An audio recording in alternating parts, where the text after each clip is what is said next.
We've got Steve from Arizona. Steve, hello. Can you hear us? I can. Hello. Welcome. Hi. Hey, yeah, I'm 58 years old. I was raised Mormon, really extreme version. You just talked about mothers. I had a shitty relationship with my mother. My dad was always gone doing church stuff, and my mom physically beat us on most days. So anyway, for the first 55 years, I was stuck in that. I was married for most of that time. I don't have any real dating experience. I made out with a couple of people before I got married at 25, and I've been married for 33 years, separated now for a year and a half. But I'm just like 2 years out of being an ultra conservative, and now I'm kind of a new hippie kind of person, feeling good about my life in general. But my sexuality is something that I've never explored because I didn't feel allowed to, I guess, and expected to marry and to raise kids and to do that young and all of that stuff. And I've got 2 kids. One of them is trans, non-binary, and the other one, and the other's younger son. But they're out of the house and raised, and so I don't know what I don't know how to start. Sure. Well, let me just ask you this. I mean, we can talk about. Well, let me ask you this. We can talk about, how to understand your own kinks or how to explore your own gender or these different kinds of things. But when you talk about exploring your sexuality, what I'm really interested in is where are you hoping to go, or where would you like to end up? Are you thinking that you want to date? Are you thinking that you're asking? What kinds of questions are you asking? Well, I'd like to date, but I'd like to have another relationship. I've, like I say, 2 years out of being really conservative. I retired at the end of February, just in time for lockdown. Sure. And so, but I kind of don't know whether I'm kind of demisexual or whether I just have huge amounts of religious guilt involved to where I feel like, a relationship is the only place for sex, But Why not? But I don't. Well, yeah, I just don't picture myself being physical with anybody. I mean, I watch porn. I'm attracted to, different people and whatever, and masturbation and things aren't a problem, isn't an obstacle, but I just don't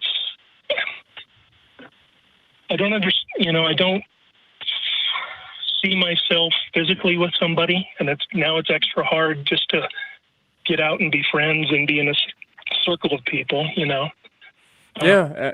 Am I correct in understanding though that while you struggle to see yourself that way, that you aspire to being in a relationship? I mean, I just want to make sure we're on the same page. Yes. Yeah. I'd like to travel and do some different things, but it's, I don't want to live alone. I'd like to share that with somebody. So, in a relationship would be, the end goal, I guess. Mm-hmm. Yeah, well, I mean, I hear you describing it as sort of the ultimate goal, and I respect that, and I don't want to knock it. This is something I try to say as often as possible, really. So forgive for repeating myself, but I want to make sure you know that you don't need to achieve anything or hit any milestones or accomplish anything specific before you're allowed to date. We like to highlight the fact that the whole idea that you need to learn to love yourself before someone else can it's bullshit.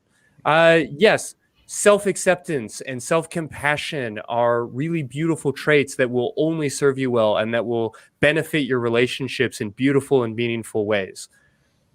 Yes, if you are dealing with like some specific stressors or processing like a particular bit of grief or some other moment, then take your time with that. But if you feel like you want to date, your best idea, your best habit is probably to start dating. How does that strike you? Yeah. Well, I mean, you can't end up in a relationship unless you're interacting with people and stuff. And and you get better at dating and better at being in a relationship, oftentimes by being in a relationship. I mean, I'm a much better boyfriend to my partner now than I was when we first met. And I am honestly a better partner to her than to many of the people I've been with in the past because I'm growing, because I'm learning as a person. And this relationship is a big part of that for me. And honestly, if you don't do it, you're going to be less wanting to start, I've been holding for so long, I can hold a little longer, that sort of thing. Yeah. So, Yeah. it's like harder and harder to break the seal. It's like when they taught you to swim, they're not going to have you like tiptoe into the shallow pool. They're going to get in there. Because otherwise you're just going to stay at the shallows. And it's okay to go slowly to, and to not put too much pressure on the discomfort around sex, to just be upfront with people and say, hey, I want to take things slow, and to see where things go from there. Yeah, I don't know who I want to date. I guess that's the biggest thing. I mean, my wife is I don't know. We were married together for 32 years. We're separated now for about a year and a half. The last decade of that was pretty sparse as far as anything physical went. Mm-hmm. We're good friends and everything. But I mean, I'm attracted to men. I'm attracted to women, but I don't know who I actually want to be,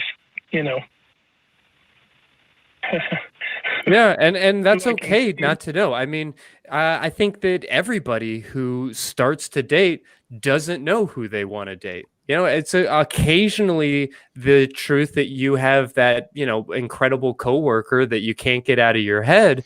But more often than not, we're all just sort of casting out feelers, and then you take that first date. And you give it a try and you see how it goes. It's one of the things I love about online dating, even before all of this, is just the fact that the barrier to entry on a first date is pretty low. And especially now that, a FaceTime date or whatever else is a easy alternative, you may find that you can have 5 different types of dates in the same week and be able to sort of pick between them and sort out, who am I looking for? Who did I enjoy talking? What age range? What adjectives? What demographic? What gender? Whatever else. Yeah, you don't need to pre-categorize. Wonderful. I live in a county with about 30,000 people in it, and it's very conservative. So since I'm not that anymore, there's not a big pool of liberal-minded, free-thinking kinds of people. So it's a little limited as far as the options. If I lived in a bigger city, I suppose that'd be easier. But yeah, Sarah, I feel like this comes up every time we have you on the show. I think so. And like I'm right there with you. Like I'm certainly, Steve, not telling you, oh, well, you need to move. Like I'm not going to come in as a stranger on the internet and try to dictate your life to you. But I do like to highlight that as an option because I think so often it's overwhelming to the point where people are so intimidated by it that they just avoid it and they don't want to think about it, even though it could be the right choice for them. Yeah, I can see that. I mean, it's kind of a poison pool where I live. It's a very small community and people know me a certain way.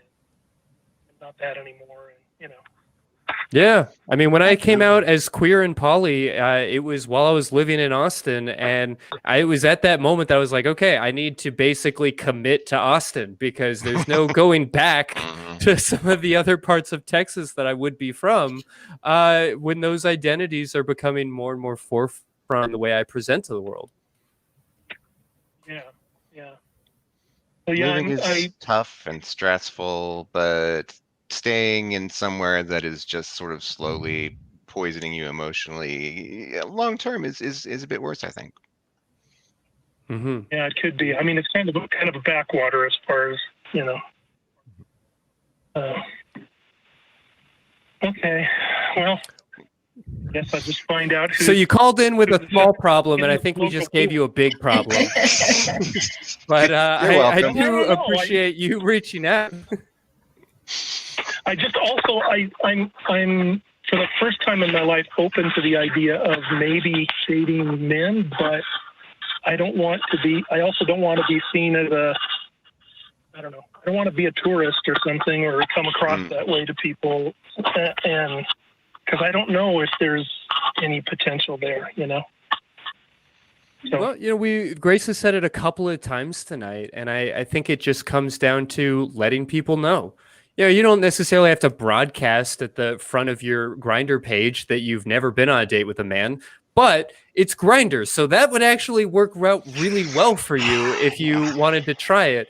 If we're talking about Tinder or OkCupid or any of these other platforms, I do think that, yeah, you can put on a little bit of showmanship and not necessarily say all of these things while still being genuine and honest. And if you're being open and honest with the people you're interacting with, I don't know that you owe it to them to have any particular experience or any particular background. Okay. I guess they're just exploring what's out there too. So. Yeah. And a lot of them like to explore people who are new to the community. True. I mean, that's a very broad and general statement, but yeah, it's probably very true on Grindr in particular. So good luck, be safe, and I appreciate you giving us a call. Well, thank you. Appreciate your help. Absolutely. Take care. Thanks, Steve. Good luck.